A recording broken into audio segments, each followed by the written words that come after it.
Today I'm going to share the secrets behind the solo that launched the career of one of the most recorded and respected guitarists in rock history.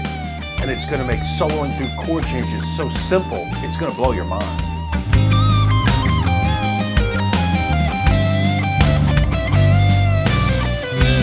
The player I'm talking about is the legendary Steve Lukather. The techniques I'll teach you in this lesson are so powerful that they allowed Steve, who was just a teenager at the time, to walk into a recording session for a huge artist, listen to the track once while standing out in the hallway, and then march into the studio and nail a first take solo over a complex chord progression. I'm not exaggerating when I say this lesson could change your playing forever. And the best part, the concepts are surprisingly easy to understand and play. Grab your guitar, let's get into it. Steve tells this story in his autobiography, The Gospel According to Luke. If you're a guitar fan, do yourself a favor and get the audiobook. Hearing Steve read it himself is priceless.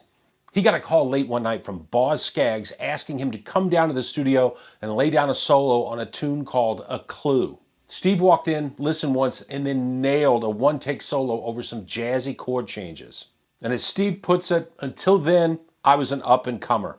After that solo, my phone wouldn't stop ringing with job offers. All right, so here's the big secret behind what makes Steve's playing so powerful. And it's also something that so many amateurs get wrong about playing solos and improvising. Great players have a big inventory of stock licks, go-to moves that they know will always work. These licks probably make up 50% or more of all their solos. Of course, you got to come up with original melodies to connect your stock licks. But soloing and improvising is way more about playing things you've already practiced than most amateurs realize. Steve also wasn't thinking about a dozen scales or crazy theory. He was just taking little pieces of the chord changes and turning them into melody. He looks for triad shapes on the neck that he can utilize. He calls them triad clusters. And here's where it gets really cool. His go-to move is to play a chord tone or one of the triad notes, then a non-chord tone, which he bends up into the next chord tone. It creates this expressive vocal-like motion. Let me show you how. For an example, we're going to use a D major triad. And triads, of course, are made up of a root, a third interval, and a fifth interval. For D major, those notes are D, F sharp, and A. Now, everyone watching this video probably knows this D chord shape. Well, let's move that up to the 14th position. We've got the D root at the 15th fret of the B string, F sharp, it's the major third at fret 14 of the E string, and A is the fifth interval of D at fret 14 of the G string.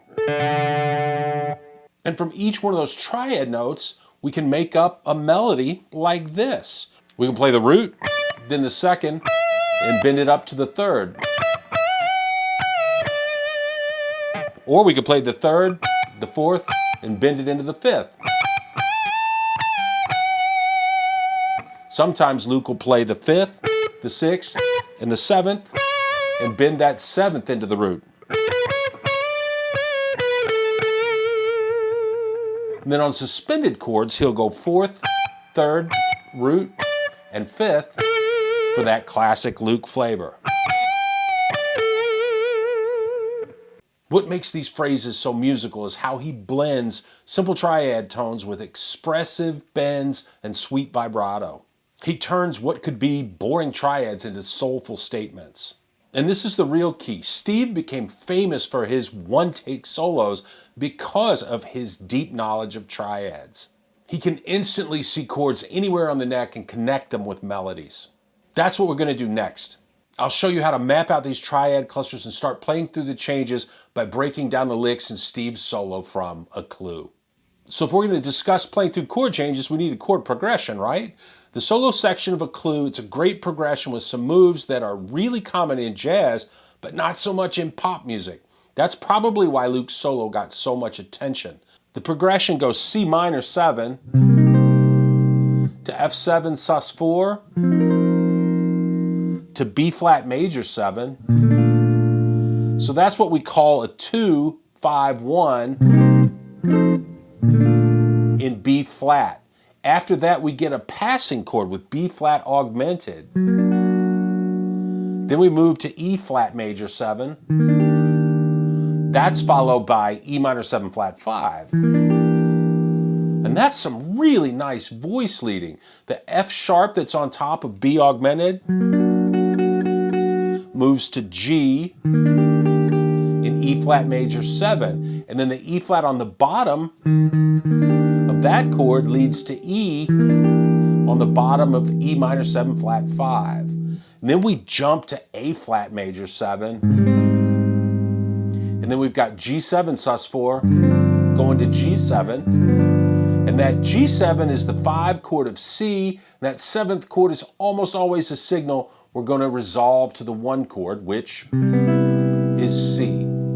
Now, that A flat major 7, we can think about it a couple of different ways. It's the flat 6 major of C, and we can see it as being borrowed from the parallel minor key of C minor. But we can also see it as a slick tritone substitution for D minor 7, which would be the 2 minor chord in a 2-5-1 leading back to C.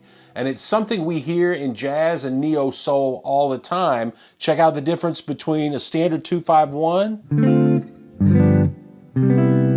and using that A flat major 7 going to G7 sus4.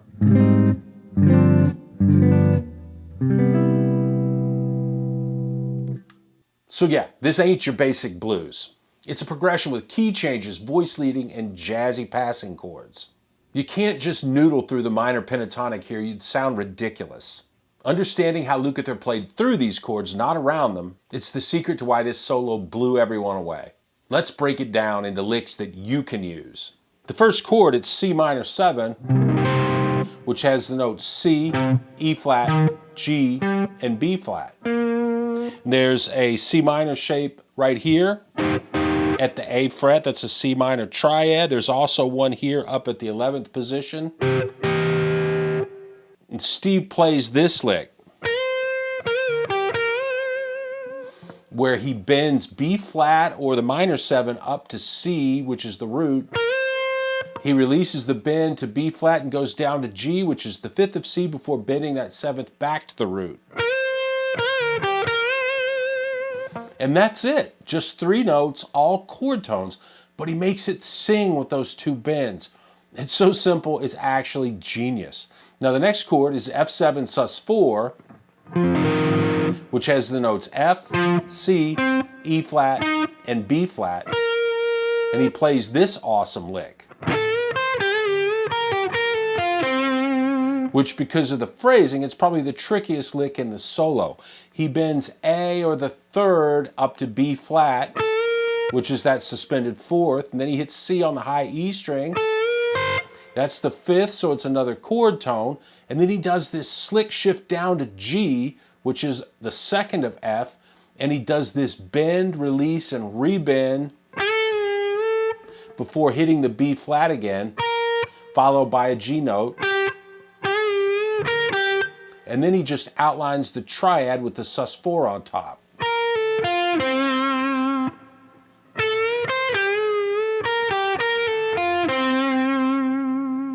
Again, so simple, it's brilliant. He finishes over the F7 sus4 by playing G, C, F, G, F. That's the 2nd, 5th, root, 2nd, and root. And next we have B flat major 7 with the notes D, B flat, D, F, and A. And Luke bends the G at the 8th fret of the B string up to A, which is that major 7th of B flat. He then hits the C note, which is the 9th of B flat, and he adds a slick bit of phrasing by easing off his bent G note slightly to A flat before bringing it back up to A.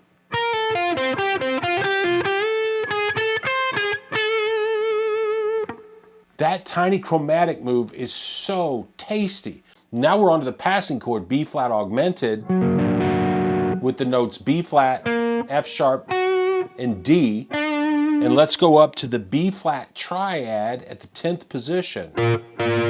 He plays F and D to finish off over B flat major 7. And then over the B flat augmented, he bends C up to D, or the major 3rd of B flat, releases that bend back to C, plays the B flat root, and then C and then bends it back up to D.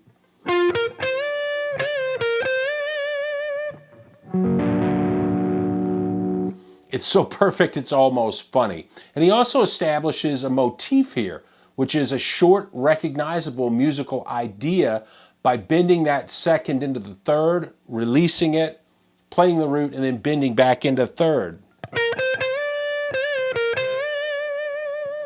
And he uses that motif for the next 3 chords in a row, starting with that B flat augmented. And that repetition, it just pulls you in. And great soloists do this all the time.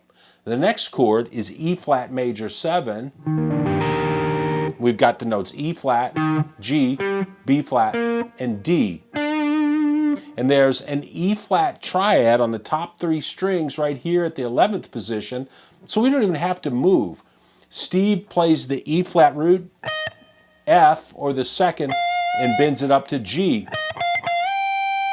And he's going to let off that bend, and he does something slick by hitting the D major 7th before bending the F back up to G.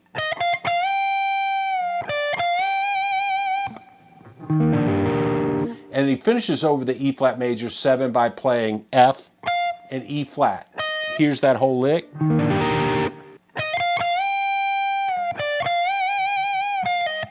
Next, we've got another jazz chord with E minor 7 flat 5. That's got the notes E, G, B flat, and D. Now here's a slick trick Luke uses, and one I actually learned from another Grammy-winning guitarist.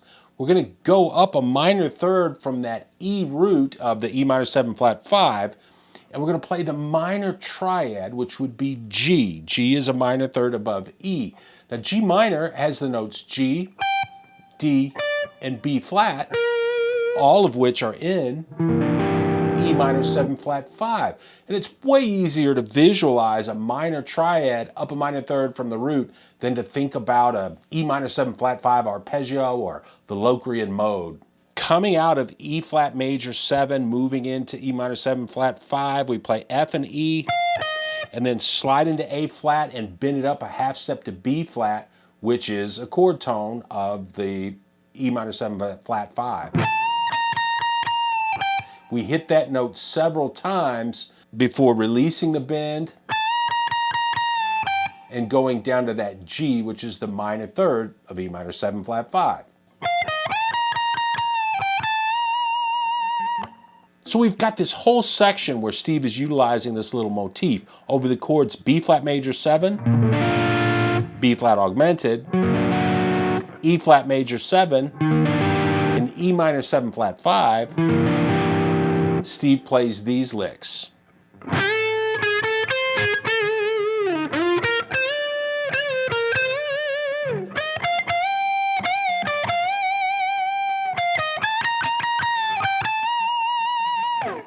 Now we've got this cool move down to A flat major 7.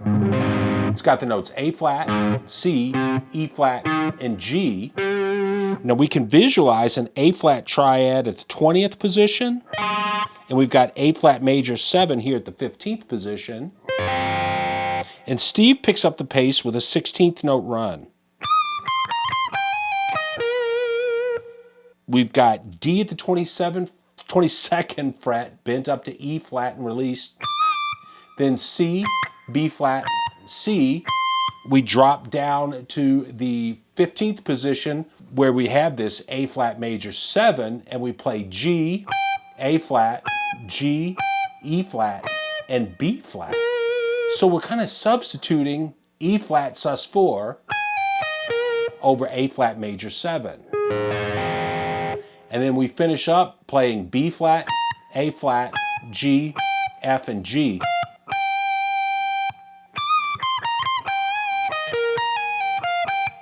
And now we're on to G7 sus4. And we've got this G triad right here at the 15th position. Now G7 sus4 has the notes G, D, F, and C. And Luke bends the E on the B string up to F. That's the flat 7 of G, and then he plays G, E, D, E, and he bends it up to F again. And now the chord switches from G7 sus4 to regular G7, and he plays the notes D, C, D, and B. So he does that same shift from the sus4 to the third in his lead line also. Now, the solo section ends on C major 7. We're already sitting on that B, or the major 7th of C, and Luke just bends that B up a half step repeatedly to end the solo.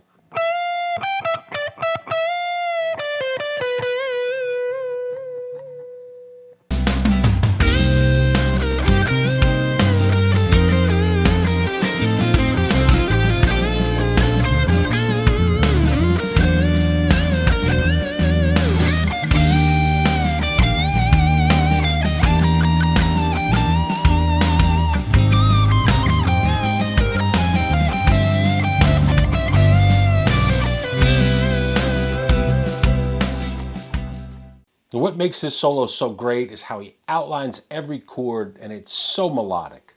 He has that repeating motif that really sucks you in as a listener. And at the climax of the solo, he jumps up to the highest frets of the guitar and he really picks up the speed. And here's what I want you to take away from this. If you're thinking only in scales and you're trying to chase every chord, it's going to sound mechanical. But when you think in triads and you build small melodic ideas around those shapes, maybe adding one or two non-chord tones, your licks start sounding musical and vocal. I know I talk about triads a lot, but trust me, they're one of the most powerful ways to navigate the neck and create lines that lock in perfectly with chord changes. They're also a great tool for building up your go-to stock licks. And you got to have those stock licks because nobody wants to hear endless noodling through scale patterns. Now, if you enjoyed this video, don't forget to like it and subscribe to the channel. And you can go here and check out my other lesson on Steve Lukather's Triad Cluster approach. Have a lot of fun with that guitar. I'll see you soon.